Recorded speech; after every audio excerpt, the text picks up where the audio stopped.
சொன்னதை செய்து முடிப்பீர்.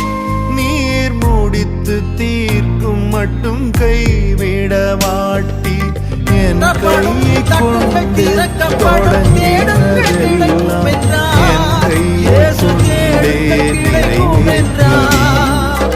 என் கையை கொண்டு நீ தொடங்கினதெல்லாம் என் கையை கொண்டே நிறைவேற்றும். மறவாமல் நினைப்பவரே ஏசையா, நிறைவேற்றி முடிப்பவரே. மறவாமல் நினைப்பவரே ஏசையா, நிறைவேற்றி முடிப்பவரே. நீர் நம்ப பண்ணின உந்தன் வாக்குகளை நினைத்து நிறைவேற்றுவீர்.